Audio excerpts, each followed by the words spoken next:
ब्रेकनंतर एक मोठी बातमी आहे। पिंपरीमधील बस जळीत कांड प्रकरणामध्ये एक मोठी अपडेट समोर येतेय।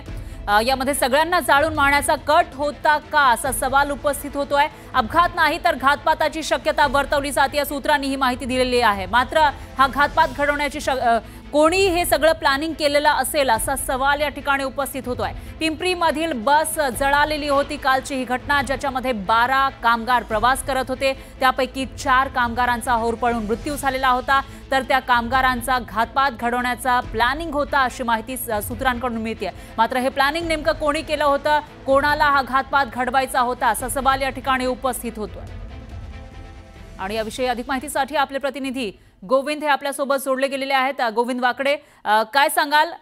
जी बस जळालेली होती त्याच्यानंतर संपूर्ण महाराष्ट्रामधून हळहळ व्यक्त केली जात होती, कारण 4 जिवंत लोक हे होरपळले होते काल। घातपात होता असा संशय आता व्यक्त केला जातो। नेमकं कोण हे घातपात घडवू शकतं?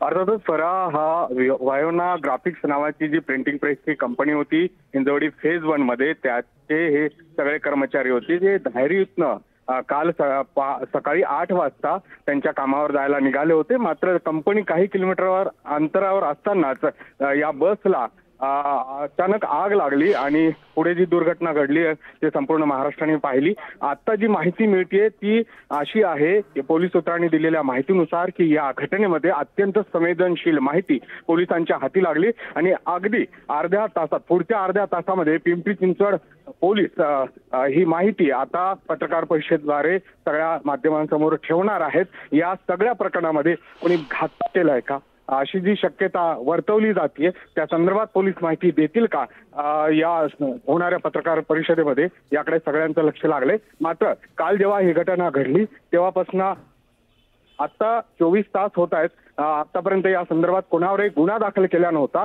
तर ही सगळी घटना जी आहे ते एक अपघात म्हणून पोलिसांकडे नोंद होती। आता मात्र पोलिसांना काही ठोस माहिती त्यांच्याकडे मिळाली आहे आणि ती अत्यंत संवेदनशील असल्याचं पोलिसांनी देखील सांगितलंय। ती माहिती नेमकी काय आहे या संदर्भात पोलीस थोड्या वेळात पत्रकार परिषदेत माहिती देतील। मात्र हा सगळा पूर्वनियोजित कट होता असं सूत्रांच्या बोलण्यातून आलेलं आहे आणि म्हणूनच या सगळ्या घटनेला नाट्यमय वळण येण्याची शक्यता आहे। आणि हा सगळा जर प्रकार कोणी पूर्वनियोजित कट करून केलेला असेल तर या बसमध्ये जे 12 ते 15 प्रवासी होते त्या सगळ्यांच्या जीवावर हे बेतलं असतं आणि म्हणून आता सगळ्यांची नजर आहे की पोलीस या संदर्भात काय माहिती देत आहेत। निश्चितच गोविंद, हा अपघात होता, घातपात होता असं पोलिसांना का वाटतंय, का संशय आहे तसा?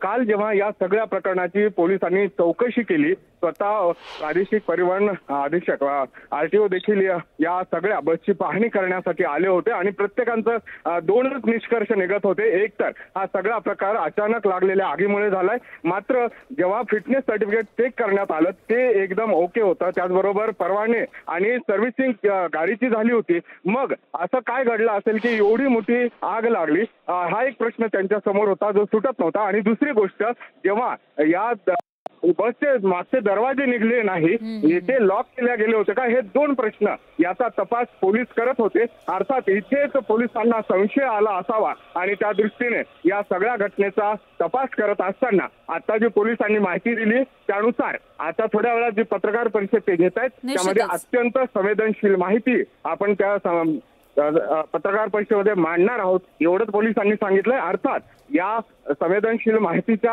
आधारे ते कोणावर गुन्हे दाखल करतायत, कोणाला ताब्यात घेतायत किंवा कोणाला ताब्यात घेतलंय याची देखील ती माहिती देतील। मात्र तातडीनं ही पत्रकार परिषद पिंपरी चिंचवड पोलिसांनी आता भरवली आहे, थोड्या वेळात त्या संदर्भात ती माहिती देतील। निश्चितच गोविंद, त्यामुळे आता होणारी ही जी पत्रकार परिषद आहे त्याच्यामध्ये काय माहिती पोलिसांकडून दिली जाते ते बघावं लागेल। धन्यवाद तुम्ही दिलेल्या या सविस्तर माहितीसाठी।